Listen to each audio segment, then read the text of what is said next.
Hello all, Metal Smile back at it again with another review. Today I am finally looking at Transformers Legacy United Infernac Universe SHARD. This one is by far my favorite out of the whole lineup, let me tell you. The color palette is what instantly caught my eye, and I'm really enjoying this bright, beautiful emerald green that is layered with this yellowish lime and the occasional areas of dark mossy green painted on to bring a lot of dynamism to Shard's color blocking. She has this kind of elemental feel about her, almost jungle-like and foresty. Not to mention, it's the only figure in the Band of the Rockies that has light piping. Just look at those eyes. Gorgeous. Texture work throughout the figure is absolutely Stunning. and perfectly conveys the living rock aesthetic that sets her apart from her brothers. Certified Green Queen. I imagine her to be kind of a wild card. She could be extremely energetic, no-nonsense, daredevilish, and social, but also socially withdrawn and a little sleepy at times.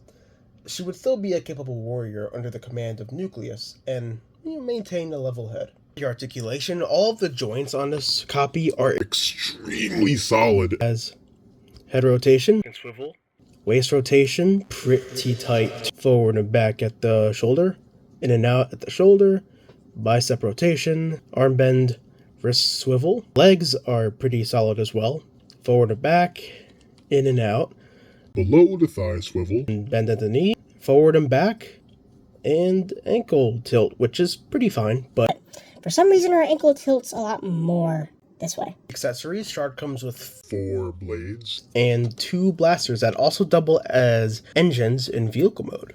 Now these weapons can be arranged in kind of almost whatever way you want them to, but my personal preference is to have the blades be mounted on the engine/cannon. I feel like it's one of those options where you can just kind of do whatever you want with them.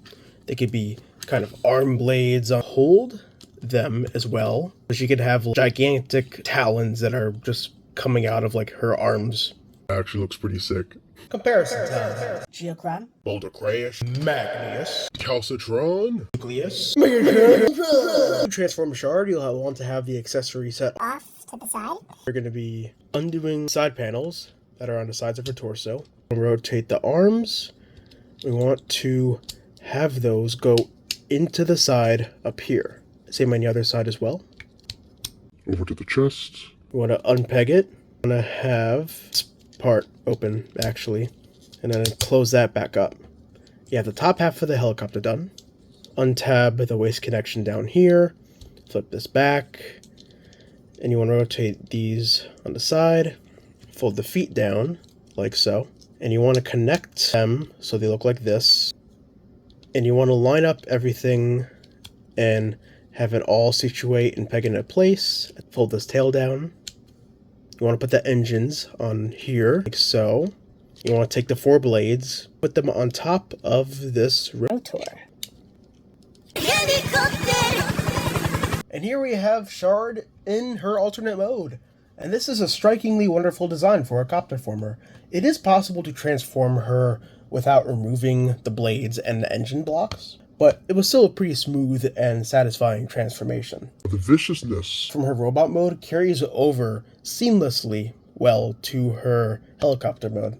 Rotor also spins just really nicely. The way the colors come together here is just absolutely gorgeous. With Shard, we have reached the conclusion of the Infernac Universe subline. She is completely worth picking up, and if you are able to only afford one of all of the 6, get her. You will not be disappointed. Thank you all, and I will see you in the next one. As a matter of fact, I think I should do a mega review of all 6 of them.